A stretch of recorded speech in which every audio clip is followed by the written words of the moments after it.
Sabe aquela sensação quando você percebe que foi enganada pela pessoa em quem mais confiava no mundo? Eu conheci essa sensação aos 72 anos, quando descobri que o amor de mãe pode ser usado como uma ferramenta de manipulação pelos próprios filhos. Não é fácil admitir isso, mas hoje eu preciso contar essa história. Me chamo Lourdes, tenho 72 anos, e essa história começa no dia em que meu filho Ricardo me fez uma proposta que mudaria minha vida para sempre. Não da forma que eu esperava, mas de uma maneira que me ensinou que nunca é tarde para recomeçar com dignidade. Fui viúva aos 58 anos. Meu marido Osvaldo faleceu de problemas no coração depois de 35 anos de casamento. Ele me deixou nossa casa quitada, algumas economias guardadas e uma aposentadoria que, embora modesta, me permitia viver com tranquilidade. Durante 14 anos, construí uma rotina simples, mas satisfatória. Cuidava do meu jardim, recebia minhas amigas para o café da tarde, assistia às minhas novelas e mantinha a casa sempre arrumada. Minha casa era pequena, mas era minha. 2 quartos, sala, cozinha e um quintal onde eu cultivava rosas, orquídeas e uma pequena horta. Todas as manhãs, eu regava minhas plantas e conversava com elas. Pode parecer bobagem, mas elas me faziam companhia. As rosas, principalmente, eram as favoritas do Osvaldo, e cuidar delas me fazia sentir que ele ainda estava por perto de alguma forma. A vizinhança me conhecia bem. Dona Carmen, que morava ao lado, sempre passava para tomar um café. Dona Silvia, da esquina, vinha buscar mudas para o jardim dela. Eu tinha minha vida, meus hábitos, minha independência. Pagava minhas contas em dia, fazia minha feira no supermercado do bairro, onde todos me conheciam pelo nome. Era uma vida tranquila, sem grandes emoções, mas era minha. Meu filho Ricardo sempre foi o tipo de pessoa que aparecia quando precisava de alguma coisa. Desde pequeno, ele era assim. Charmoso quando queria algo, distante quando não precisava. Casado com a Valéria há 15 anos, eles tinham 2 filhos adolescentes, o Gabriel, de 16 anos, e a Marcela, de 14. Ricardo trabalhava como vendedor de carros, mas nunca conseguiu se estabilizar financeiramente. Sempre havia uma conta atrasada, um problema no carro, uma necessidade urgente, e eu, como toda mãe, sempre ajudava. Não era muito, mas era o que eu podia. R$ 100 aqui, 200 ali. Às vezes era para o material escolar dos netos, outras vezes para consertar a geladeira que quebrou. Eu nunca cobrava, nunca perguntava quando iam me devolver. Era meu filho, eram meus netos. Família é assim, não é? Mas as visitas de Ricardo tinham um padrão. Ele aparecia com aquele sorriso que eu conhecia desde criança, perguntava como eu estava, elogiava meu café, brincava comigo por alguns minutos e depois vinha com o pedido. Sempre havia uma justificativa, sempre parecia urgente. E eu, boba, sempre acreditava. Valéria, por sua vez, sempre foi educada comigo, mas distante. Nos encontros de família, ela cumprimentava com um beijinho no rosto, perguntava como eu estava, mas nunca demonstrava interesse real. Os netos eram carinhosos, mas também distantes. Eles me viam como a avó que sempre dava presentes, mas que não fazia parte do dia a dia deles. O problema começou quando eles decidiram que queriam uma casa maior. Moravam em um apartamento pequeno de 2 quartos, alugado, e com os filhos crescendo, alegavam que precisavam de mais espaço. Ricardo veio até mim numa tarde de quinta-feira com aquele sorriso de sempre. Mãe, preciso conversar com a senhora sobre uma coisa importante. Eu estava regando minhas rosas quando ele chegou. Parei o que estava fazendo e o convidei para entrar. Preparei um café fresco, cortei um pedaço do bolo de milho que havia feito pela manhã e nos sentamos à mesa da cozinha. Fala, meu filho. Mãe, eu e a Valéria estamos pensando em comprar uma casa. Achei estranho ele vir me contar isso. Normalmente, as decisões importantes da vida dele eu ficava sabendo pelos outros, ou quando já estava tudo resolvido. Que bom, Ricardo. Vocês merecem ter a casa própria. É, mãe. Mas o problema é que nós não temos dinheiro para a entrada. Pronto. Lá vinha o pedido. Eu já sabia onde aquela conversa ia parar. Quanto vocês precisam? R$ 80.000. Quase engasguei com o café.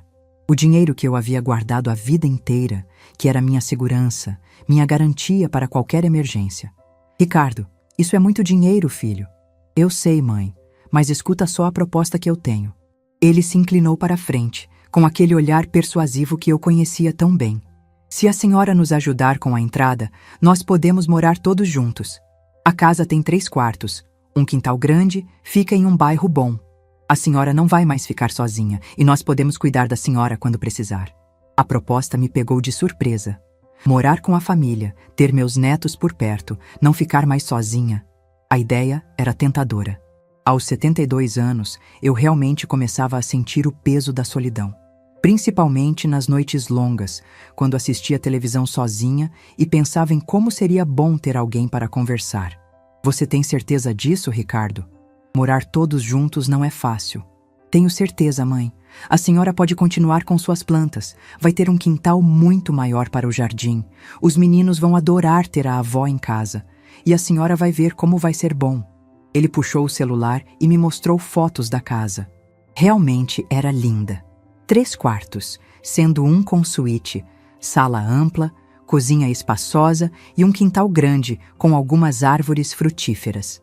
Havia até uma área coberta onde eu poderia colocar minhas plantas. Olha que quintal lindo, mãe. A senhora vai poder fazer um jardim muito maior. E tem essa área coberta aqui, perfeita para suas plantas. Eu olhava as fotos e me imaginava naquela casa. Arrumando meu quarto, organizando minha área no quintal, fazendo café da manhã para os netos antes de eles irem para a escola. A imagem era sedutora. E como seria a divisão das despesas? A senhora não se preocupa com nada, mãe. Nós cuidamos de tudo. A senhora só precisa nos ajudar com a entrada. Meu nome ficaria no contrato também? Claro, mãe. Seria uma compra conjunta. A senhora seria dona da casa junto com a gente. Aquilo me tranquilizou. Se meu nome estivesse no contrato, eu teria segurança. Não seria apenas uma agregada, seria uma proprietária. Posso pensar um pouco? Claro, mãe. Mas não demora muito não, porque a casa está com uma procura grande. Se a gente não decidir logo, pode ser que percam ela. Pressa. Sempre havia pressa nos negócios do Ricardo, mas dessa vez eu entendia. Uma casa boa realmente sai rápido do mercado. Naquela noite, fiquei acordada pensando. Olhei para minha casa pequena, para meus móveis antigos, para as fotos do Osvaldo na estante. Seria bom ter companhia, ter minha família por perto. E 80 mil reais era muito dinheiro, mas eu tinha. Eram todas as minhas economias, mas eu tinha. No sábado seguinte, Ricardo me levou para conhecer a casa pessoalmente. Valéria e as crianças vieram junto. Quando chegamos lá, eu me apaixonei imediatamente. A casa era ainda mais bonita do que nas fotos. O quintal era realmente grande, com um pé de manga, um de jabuticaba e espaço suficiente para eu criar o jardim dos meus sonhos. "O que acha, vó?" perguntou Gabriel, meu neto mais velho. "Está linda, meu amor." "Vó, meu quarto vai ser este aqui", disse Marcela, me puxando para ver o quarto dela. "E o da senhora vai ser ali do lado. Vamos ser vizinhas de quarto." Ver a empolgação dos meus netos foi o que me convenceu definitivamente. Eles pareciam realmente felizes com a ideia de morar comigo. Marcela já estava planejando como poderíamos arranjar nossos quartos, e Gabriel falava sobre como seria bom ter a avó sempre em casa. "Então, mãe, o que decidiu?" perguntou Ricardo enquanto voltávamos para casa. "Vou ajudar vocês." O sorriso dele foi radiante. Ele me abraçou ali mesmo, dentro do carro. Na segunda-feira de manhã, fui ao banco e retirei os 80 mil reais. O gerente, que me conhecia há anos, ficou preocupado. "Dona Lourdes, a senhora tem certeza?" "Tenho certeza, sim. É para comprar uma casa com meu filho." Entreguei o dinheiro para Ricardo naquela mesma tarde. Ele estava radiante, me abraçou e disse que eu não me arrependeria. Que finalmente íamos ser uma família de verdade. 2 semanas depois, as chaves estavam em nossas mãos. A documentação havia sido toda providenciada, o financiamento aprovado e nós estávamos oficialmente proprietários da casa nova, ou pelo menos era o que eu acreditava. Mas Ricardo logo me procurou com outra informação. "Mãe, o banco aprovou o financiamento, mas se a gente conseguir dar uma entrada maior, a prestação fica muito menor. Se a senhora vender sua casa e usar o dinheiro para abater no financiamento, vai ficar muito melhor para todo mundo." A ideia fazia sentido. Minha casa antiga valia cerca de 120 mil reais. Se eu vendesse e usasse o dinheiro para quitar uma parte do financiamento, as prestações ficariam bem menores, e eu não precisaria mais da casa antiga mesmo, já que ia morar na nova. Vendi minha casa em 3 semanas. Foi doloroso me despedir daquele lugar onde havia vivido tantos anos com o Osvaldo, mas a perspectiva de uma nova vida falou mais alto. Usei os R$120 mil da venda para quitar uma boa parte do financiamento da casa nova. No total, eu havia investido quase R$200 mil naquela casa, praticamente metade do valor dela. E Ricardo continuava me garantindo que meu nome estaria no contrato como coproprietária. Pronto, mãe, agora é nossa. Olhei para as chaves na minha mão e senti uma emoção que não sentia há muito tempo. Finalmente, eu teria minha família por perto. Finalmente, não estaria mais sozinha. Mas se eu soubesse o que estava por vir, teria guardado aqueles R$200 mil e alugado um apartamento pequeno longe dali. Porque algumas vezes a solidão é muito melhor que a companhia errada. A mudança aconteceu em uma manhã de sábado ensolarada. Eu estava animada como não ficava há muito tempo. Acordei cedo, preparei sanduíches e um café bem forte para todo mundo. Havia contratado um caminhão pequeno para transportar minhas coisas e Ricardo alugou outro maior para os móveis da família. Minhas amigas vizinhas vieram se despedir. Dona Carmen estava visivelmente emocionada. Ela me entregou uma muda de rosa que havia separado especialmente para mim. Lourdes, você vai fazer muita falta aqui no bairro, mas fico feliz que você vá morar com a família. Eu também estava emocionada. Deixar aquela casa onde construí tantas memórias com o Osvaldo não era fácil, mas a perspectiva de um novo começo, de ter minha família por perto, superava a nostalgia. Na casa nova, escolhi o quarto que ficava no fundo, com vista para o quintal. Não era o maior, mas tinha uma janela ampla por onde eu poderia observar meu futuro jardim. Passamos o dia todo arrumando as coisas e no final da tarde estávamos todos exaustos, mas satisfeitos. Naquela primeira noite, jantamos pizza no chão da sala, ainda cercados de caixas e móveis fora do lugar. Os meninos estavam empolgados, explorando cada canto da casa nova. Eu me senti verdadeiramente parte de uma família. Durante as primeiras semanas, tudo correu bem. Eu acordava cedo, preparava café para todos, organizava a casa e cuidava das plantas que havia trazido da minha antiga casa. Criei uma rotina gostosa. Pela manhã, depois que todos saíam, eu cuidava do jardim. À tarde, quando os netos chegavam da escola, eu sempre tinha um lanche preparado. O quintal se tornou o meu refúgio. Plantei as mudas que trouxe da casa antiga e comprei outras novas. Aos poucos, fui criando canteiros, organizando as plantas por cores e tamanhos. O pé de manga já estava carregado e eu fazia sucos frescos para toda a família. Era gratificante ver aquele espaço tomando vida. Marcela, minha neta, às vezes me ajudava com o jardim. Ela gostava especialmente das flores mais coloridas. Gabriel era mais reservado, mas sempre elogiava minha comida e pedia para eu fazer seus pratos favoritos. Sentia que estava sendo útil, que minha presença fazia diferença na vida deles.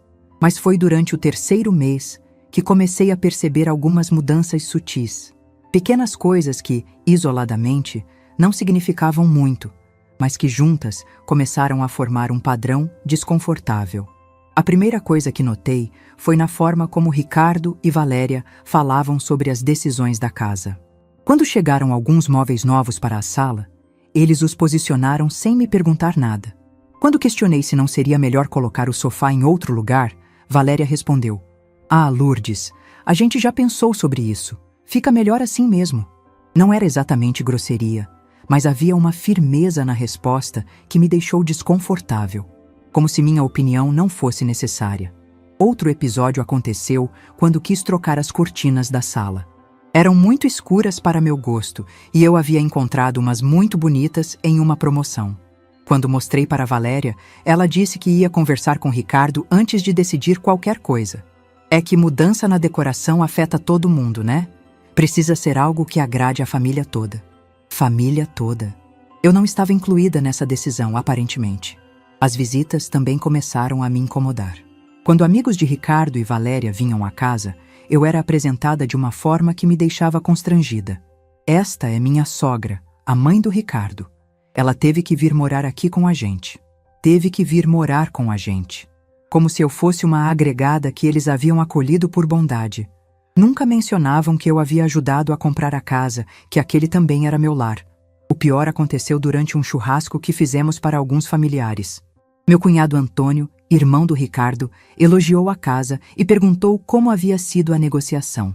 Ricardo contou toda a história, mas de uma forma que me deixou profundamente desconfortável. A gente conseguiu uma entrada muito boa, sabe? Deu para negociar bem com o vendedor. Entrada muito boa. Não mencionou que eu havia dado os 80 mil reais. Não mencionou que, sem minha ajuda, eles não teriam conseguido comprar nada.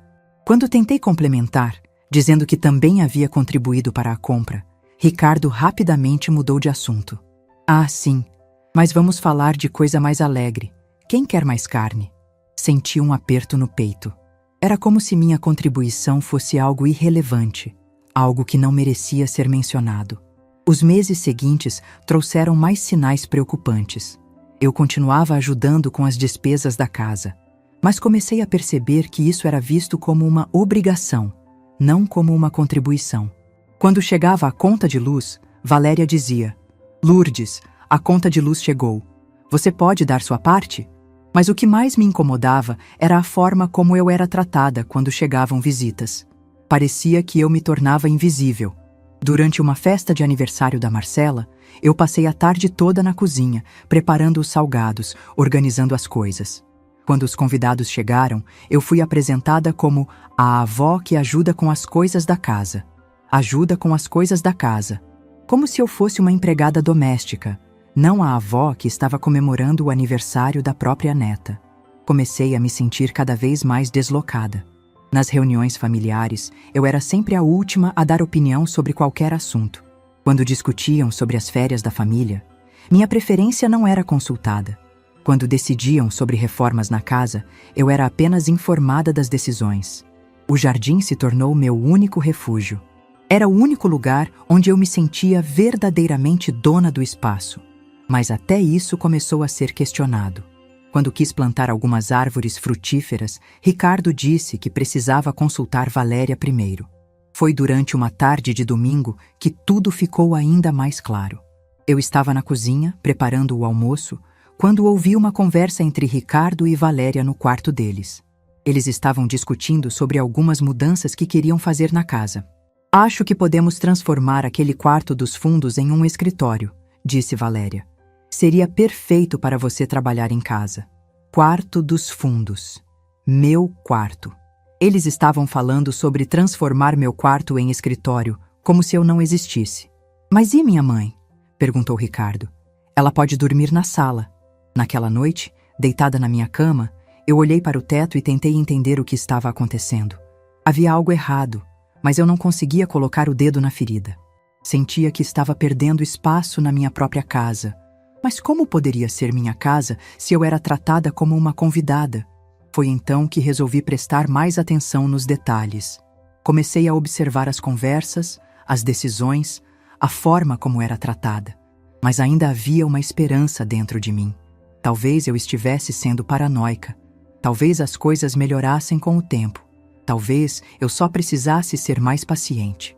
Infelizmente, eu estava prestes a descobrir que a realidade era muito pior do que eu imaginava. A verdade chegou até mim através da minha irmã Conceição, que veio de São Paulo para passar alguns dias conosco.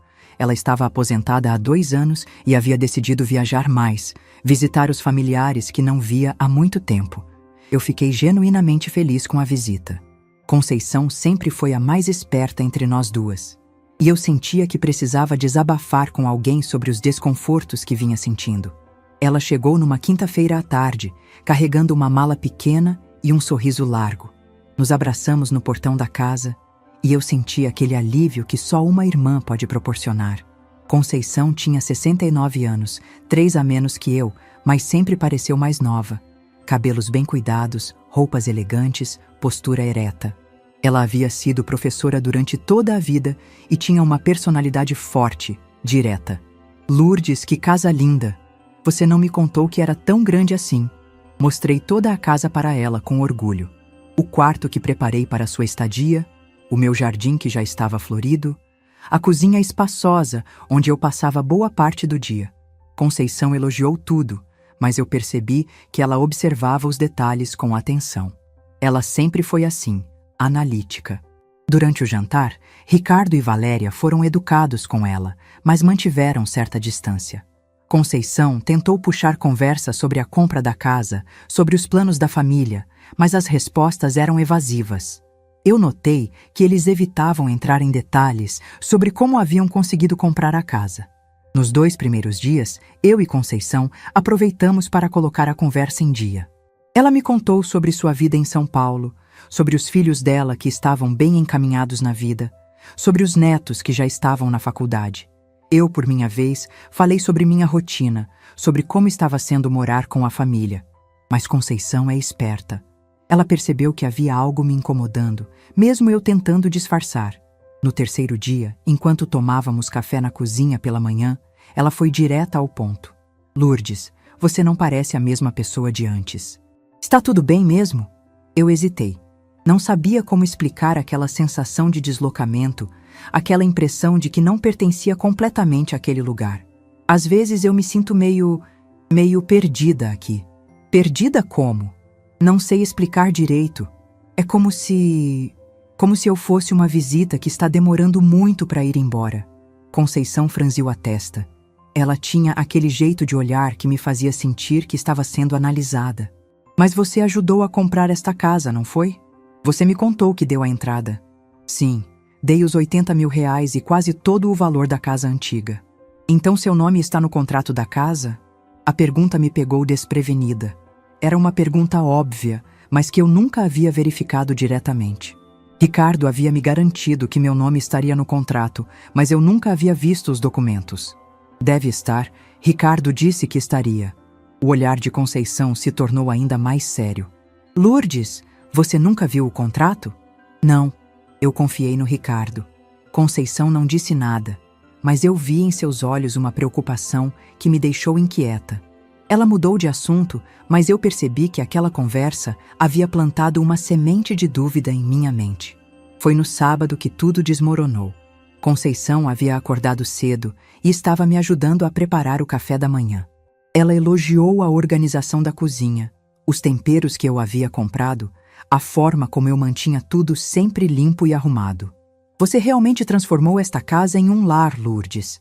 Eu estava mexendo o açúcar no café quando Ricardo entrou na cozinha.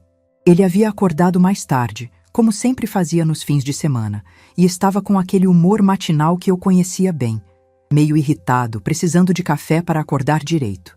Bom dia, tia Conceição. Dormiu bem? Dormi ótimo, Ricardo. Estava comentando com sua mãe sobre esta casa linda. Vocês fizeram um bom investimento.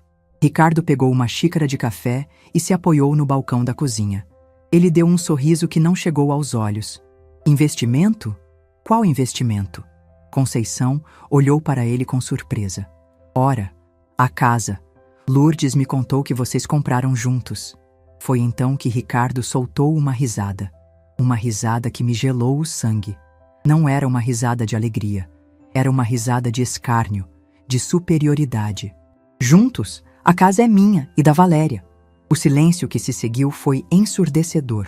Eu parei de mexer o açúcar. Conceição parou de falar.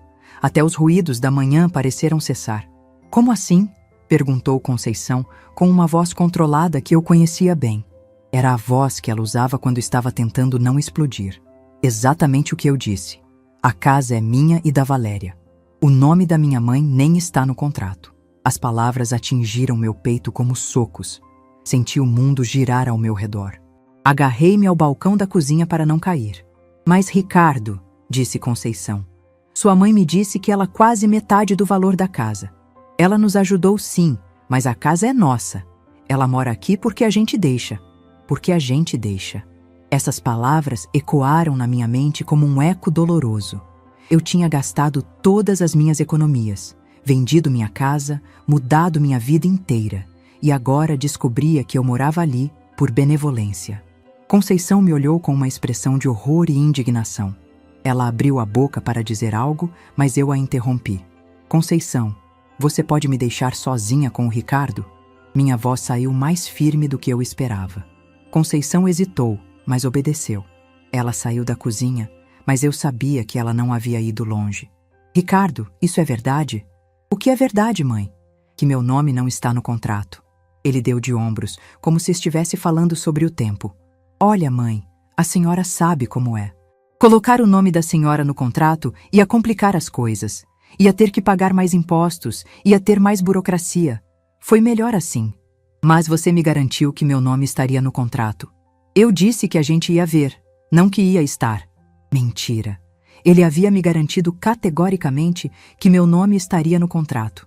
Eu me lembrava perfeitamente da conversa. E se eu quiser sair daqui? Por que a senhora ia querer sair? Aqui a senhora tem tudo. Tem comida, tem casa, tem família. A forma como ele falou me fez entender que eu estava sendo tratada como uma agregada mesmo. Uma pessoa que deveria ser grata por ter um teto sobre a cabeça. Mesmo que fosse um teto que eu mesma havia ajudado a comprar. Naquele momento, eu entendi que havia sido completamente enganada. Meu próprio filho havia usado minha confiança e meu amor para conseguir o que queria. Eu havia sido manipulada da forma mais cruel possível. Você me enganou. Não enganei ninguém, mãe. A senhora nos ajudou e nós estamos dando um lugar para a senhora morar. Todo mundo sai ganhando. Saí da cozinha sem dizer mais nada. Conceição estava me esperando na sala, com uma expressão de fúria contida. Lourdes, você ouviu isso? Ouvi. Você vai deixar passar? Eu não respondi imediatamente. Sentia-me traída, humilhada, enganada. Mas também estava calculando mentalmente tudo o que eu havia investido naquela casa. Durante o resto do dia, fingi que estava tudo normal. Almocei com a família, conversei com meus netos, cuidei das minhas plantas. Mas por dentro eu estava fervendo. Não de raiva, mas de uma profunda decepção. Conceição tentou me convencer a tomar uma atitude imediata. Lourdes, você não pode aceitar isso. Você praticamente comprou esta casa sozinha. Que direitos eu tenho? Meu nome não está no contrato. Você tem como provar que deu o dinheiro? Eu tinha. Tinha o comprovante da venda da minha casa, tinha o comprovante de retirada do banco, tinha testemunhas. Mas será que valia a pena brigar com meu próprio filho? Naquela noite, deitada na minha cama, eu fiz as contas. 200 mil reais. Era praticamente tudo que eu tinha no mundo. Minha casa, minhas economias, minha segurança. Tudo nas mãos de alguém que me via como uma agregada. Eu havia sido ingênua. Havia confiado cegamente em alguém que não merecia minha confiança. Havia colocado minha segurança financeira nas mãos de uma pessoa que me viu como uma oportunidade, não como uma mãe. Mas uma coisa eu sabia. Eu não ia aceitar ser tratada como uma agregada na casa que eu mesma havia ajudado a comprar. Eu não ia aceitar ser humilhada por alguém que deveria me proteger. Era hora de tomar uma decisão. Uma decisão que mudaria tudo. Conceição ficou mais 3 dias comigo após a revelação.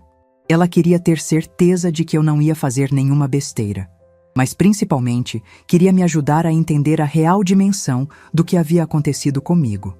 Nos primeiros dias após descobrir a verdade, eu me sentia como se tivesse levado um soco no estômago. Acordava durante a noite, lembrando das palavras do Ricardo, e sentia uma mistura de vergonha e indignação. Minha irmã, no entanto, estava furiosa. Ela não conseguia entender como eu havia sido tão confiante ao ponto de não verificar os documentos. Mas eu explicava que ele era meu filho, que eu jamais imaginaria que ele fosse capaz de uma coisa dessas. Conceição balançava a cabeça e dizia que eu havia sido muito ingênua. Foi numa tarde de terça-feira que fiz uma descoberta que mudou tudo. Eu estava organizando alguns papéis na minha cômoda quando encontrei uma pasta com documentos antigos. Eram comprovantes de transferências bancárias que eu havia feito para Ricardo ao longo dos anos. Não eram apenas os 200 mil reais da casa. Eram dezenas de pequenas ajudas que eu havia dado e que, somadas, chegavam a um valor impressionante. Sentei na cama e comecei a calcular. Ao longo dos últimos 5 anos, eu havia transferido para Ricardo quase 40 mil reais em ajudas diversas. Dinheiro para consertar o carro, para pagar a escola dos meninos, para cobrir contas atrasadas. 40 mil reais que eu nunca havia pedido de volta, porque eram para ajudar meu filho e minha família. Mas a descoberta mais chocante veio quando resolvi verificar minha situação no banco. Fui até a agência, sozinha, e pedi para conversar com o gerente. Queria entender melhor minha situação financeira atual. Foi então que ele me mostrou algo que me deixou estarrecida. Dona Lourdes, a senhora está com o nome sujo na praça. Como assim? Tem várias consultas ao CPF da senhora e alguns contratos em aberto. A senhora autorizou alguém a usar seus dados? Meu coração disparou. Pedi para ele me mostrar os detalhes. Havia 3 cartões de crédito em meu nome, todos com limites altos e com débitos pendentes. Havia também um financiamento de carro que eu não conhecia e 2 contratos de empréstimo consignado que comprometiam boa parte da minha aposentadoria. Eu não autorizei nada disso. A senhora precisa fazer um boletim de ocorrência. Isso é uso indevido de documentos. Saí do banco com as pernas trêmulas. Não era apenas a casa. Ricardo havia usado meu nome para contrair dívidas que eu nem sabia que existiam. Eu estava financiando a vida dele há anos, e ele me tratava como uma agregada. Naquela noite, confrontei Ricardo sobre os cartões e empréstimos.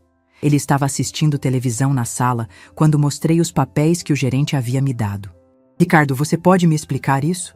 Ele olhou os documentos com cara de poucos amigos. Ah, isso! Mãe, eu precisava resolver algumas coisas urgentes. Seu nome é mais limpo que o meu, então foi mais fácil fazer no seu nome. Mas eu não autorizei nada disso. Mãe, a senhora não entende de finanças. Eu cuidei de tudo. São empréstimos que eu estou pagando certinho. Então por que está tudo em atraso? Só 1 ou 2 meses. Não é nada demais.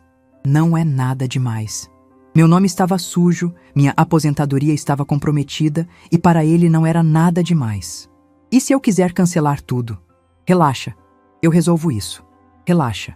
Como se fosse fácil relaxar quando descobri que estava sendo usada financeiramente há anos. Durante os dias seguintes, comecei a investigar por conta própria. Fui a algumas lojas do bairro e descobri que meu nome também estava sendo usado para fazer compras a prazo. Televisão, geladeira, fogão, sofá, tudo em meu nome. Tudo para equipar a casa onde eu morava de favor. A cada descoberta, minha indignação crescia. Mas junto com a indignação, crescia também uma determinação que eu não sentia há muito tempo. Eu não ia aceitar aquilo passivamente. Aos 72 anos, eu não ia permitir que meu próprio filho me tratasse como uma idiota. Conceição, antes de voltar para São Paulo, me deu um conselho que mudou minha perspectiva. Lourdes, você tem 2 opções. Ou você aceita ser tratada como uma boba pelo resto da vida, ou você mostra para esse menino que mexeu com a pessoa errada. Mas ele é meu filho, Conceição. Ele pode ser seu filho, mas você não é obrigada a ser capacho de ninguém, nem de filho. Depois que minha irmã partiu, eu me senti sozinha novamente. Mas era uma solidão diferente. Não era mais a solidão de quem não tem ninguém. Era a solidão de quem precisa tomar uma decisão difícil. Durante as semanas seguintes, mantive uma postura normal em casa. Continuei cuidando das minhas plantas, cozinhando, ajudando com as tarefas domésticas. Mas por dentro, eu estava tramando algo. Comecei a observar melhor a dinâmica financeira da casa. Percebi que eu não era apenas quem havia comprado a casa e quem estava pagando as dívidas em meu nome. Eu também era quem sustentava boa parte das despesas mensais. A conta de luz estava em meu nome. A conta de água também. O plano de internet, o telefone fixo, o gás encanado. Praticamente todas as contas básicas da casa estavam em meu nome. E mais, eu descobri que eles haviam colocado meu nome como avalista em vários contratos. Se eles deixassem de pagar qualquer coisa, eu seria cobrada. Eu era, literalmente, a garantia financeira de toda a operação. Mas se eu era a garantia, eu também tinha o poder de derrubar tudo. Foi quando tive a ideia que mudaria tudo. Se eles queriam me usar como garantia financeira, eu ia mostrar o que acontece quando essa garantia é retirada. Se eles queriam que eu fosse responsável por todas as contas, eu ia mostrar o que acontece quando essa responsabilidade é cancelada. Comecei a fazer um levantamento de tudo que estava em meu nome. Foram quase 3 semanas de investigação. Fui a bancos, lojas, prestadores de serviços. Descobri que meu nome era usado em praticamente tudo que envolvia crédito naquela casa. Eles haviam construído um castelo de cartas e eu era a base que sustentava tudo. Mas eu estava prestes a retirar essa base. A primeira coisa que fiz foi procurar um apartamento para alugar. Queria algo pequeno, simples, mas digno. Encontrei um apartamento de 2 quartos em um bairro próximo. Não era luxuoso, mas era limpo, bem localizado e cabia no meu orçamento. Comecei a arrumar minhas coisas discretamente. Uma gaveta por vez, uma prateleira por vez. Separei apenas o essencial: minhas roupas, alguns objetos pessoais, as fotos do Osvaldo. O resto eu deixaria para trás. Mas antes de sair, eu ia deixar um presente para eles. Um presente que eles nunca esqueceriam. A execução do meu plano começou numa segunda-feira. Escolhi esse dia porque era quando Ricardo e Valéria tinham a agenda mais corrida. Ele saía cedo para trabalhar e só voltava no final da tarde. Ela levava as crianças para a escola e depois ia para o trabalho dela no escritório de contabilidade. Eu teria o dia todo para fazer o que precisava ser feito. Acordei às 5 da manhã. Preparei meu café, cuidei das plantas pela última vez e comecei a executar minha estratégia. A primeira parada foi o banco. Cheguei lá quando abriram, às 8 horas, e pedi para falar com o gerente. Dona Lourdes, bom dia. Como posso ajudá-la? Quero cancelar todos os cartões de crédito que estão em meu nome. Todos. Todos. E quero retirar meu nome como avalista de todos os contratos que for possível. O gerente me explicou que alguns contratos não poderiam ser cancelados imediatamente, mas que a maioria poderia ser revista. Passei quase 2 horas no banco, assinando papéis, cancelando cartões, retirando meu nome de onde era possível. Depois do banco, fui à empresa de telefonia. Cancelei o plano de internet e o telefone fixo que estavam em meu nome. A atendente tentou me convencer a não cancelar. Mas, Dona Lourdes, a senhora vai ficar sem internet em casa. Não vou ficar sem internet, vou ficar sem casa. Em seguida, fui à companhia de energia elétrica.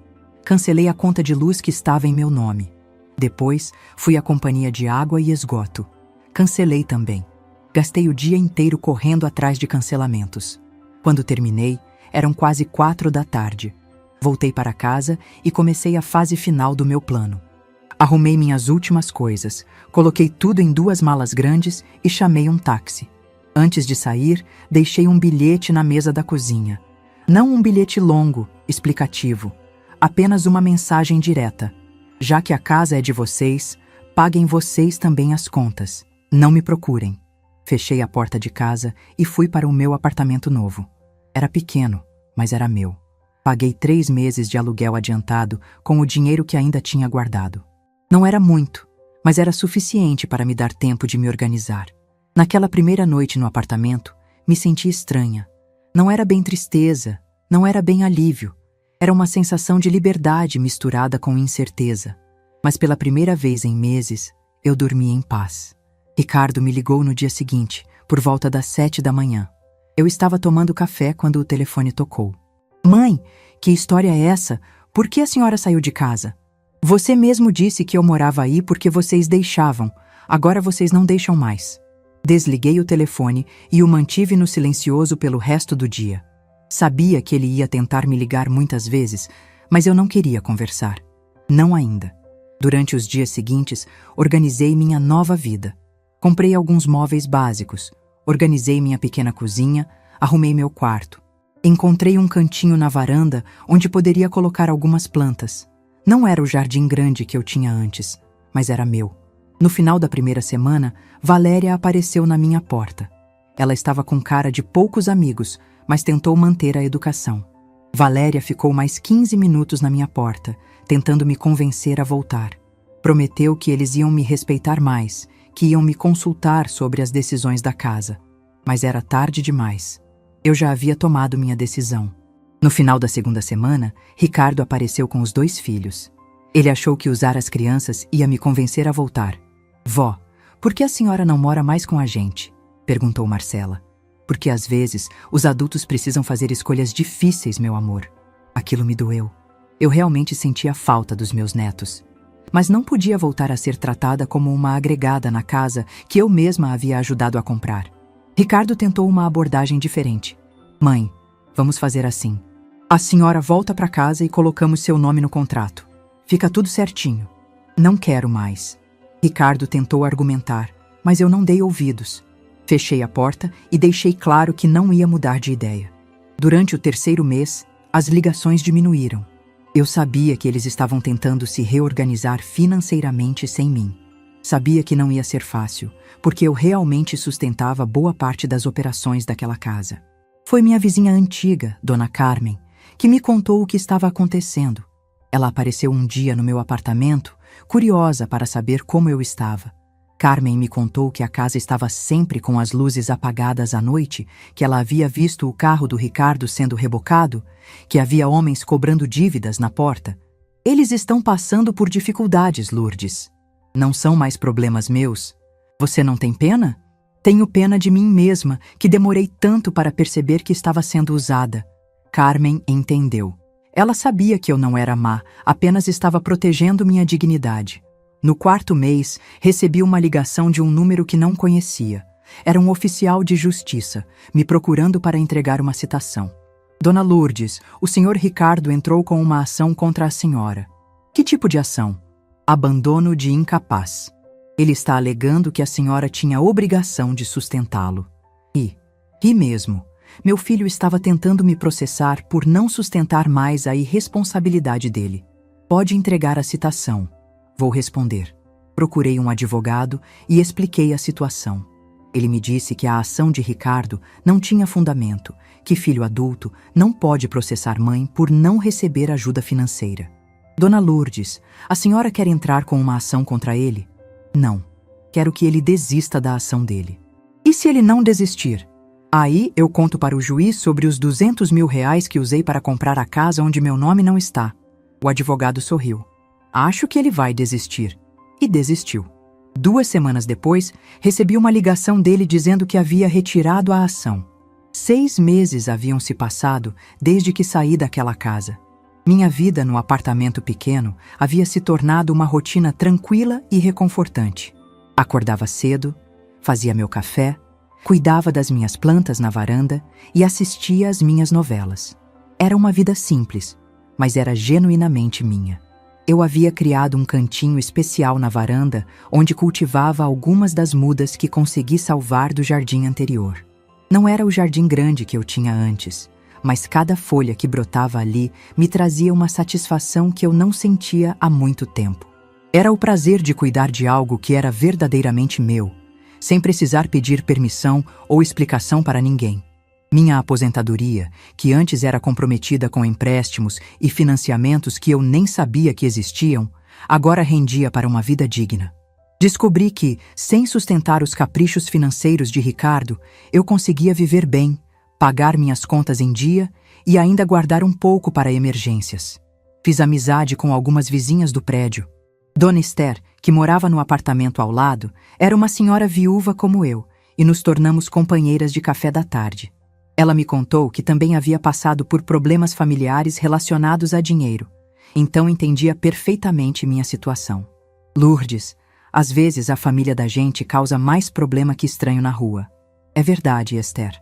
Eu aprendi isso da forma mais dolorosa possível. Essas conversas me ajudaram a confirmar que havia tomado a decisão certa. Ver outras pessoas que haviam passado por situações similares me fazia entender que eu não estava sozinha nessa experiência. Durante esse período, mantive contato esporádico com meus netos através de mensagens. Eles pareciam estar bem, mas eu percebia que a situação financeira da família havia se complicado bastante. Marcela me contou que haviam se mudado para um apartamento menor, e Gabriel mencionou que o pai estava trabalhando em 2 empregos para conseguir pagar as contas. Essas informações não me traziam alegria, mas também não me causavam pena. Eram as consequências naturais das escolhas que Ricardo havia feito. Ele tinha optado por me usar financeiramente em vez de me tratar como família, e agora estava colhendo os frutos dessa decisão. Um dia, Dona Carmen apareceu no meu apartamento com notícias que eu já esperava, mas que ainda assim me causaram um impacto emocional. Lourdes, você soube? Soube o quê? A casa onde vocês moravam foi retomada pelo banco. Eu sabia que isso ia acontecer. Era matematicamente impossível eles manterem uma casa daquele tamanho sem minha contribuição financeira, especialmente considerando que Ricardo nunca teve estabilidade no trabalho. Quando foi isso? Semana passada. Para onde eles foram? Acho que foram morar com a mãe da Valéria. A informação me trouxe sentimentos contraditórios. Por um lado, havia uma satisfação silenciosa em saber que minhas previsões haviam se confirmado. Por outro, havia uma pontada de tristeza ao pensar nos meus netos passando por essa situação. Mas a tristeza durou pouco. Rapidamente, me lembrei de como havia sido tratada naquela casa, de como minha contribuição havia sido minimizada, de como eu havia sido apresentada como uma agregada benevolente. Ricardo havia feito suas escolhas, e eu havia feito as minhas. O que mais me impressionava era como eu me sentia mentalmente clara nesse período. Durante os anos que morei com eles, eu vivia constantemente preocupada, sempre tentando agradar, sempre tentando ser útil. Agora, eu dormia tranquila, acordava descansada e tinha energia para cuidar de mim mesma. Comecei a frequentar um grupo de atividades para a terceira idade no centro comunitário do bairro. Lá, conheci outras mulheres da minha idade que haviam passado por experiências similares. Descobri que histórias de filhos que se aproveitam financeiramente dos pais eram mais comuns do que eu imaginava. Uma das mulheres do grupo, Dona Miriam, me contou que havia emprestado dinheiro para o filho comprar um carro e nunca mais havia visto um centavo de volta. Outra, Dona Rosa, havia dado a entrada de uma casa para a filha e depois foi expulsa quando a filha se casou novamente. A gente cria os filhos achando que eles vão cuidar da gente na velhice, disse Dona Miriam durante uma das nossas reuniões. Mas às vezes eles só querem usar a gente como um banco. Essas conversas me ajudaram a entender que eu não havia sido uma mãe ruim, nem uma pessoa ingênua demais. Eu havia sido uma mãe amorosa que confiou no filho, e ele havia abusado dessa confiança. A culpa não era minha. Durante esse período, Ricardo tentou contato algumas vezes. Sempre com desculpas, sempre com justificativas, sempre com promessas de que as coisas iam melhorar. Mas eu havia aprendido a identificar o padrão. Ele só me procurava quando estava com problemas financeiros. A última vez que conversamos por telefone, ele me disse que havia conseguido um emprego melhor e que queria me pagar de volta tudo que eu havia investido na casa. O aspecto mais libertador da minha nova vida era não ter que prestar contas para ninguém. Se eu quisesse comprar uma planta nova, eu comprava. Se quisesse mudar os móveis de lugar, eu mudava. Se quisesse assistir televisão até tarde, eu assistia. Eram pequenas liberdades que eu havia esquecido que existiam.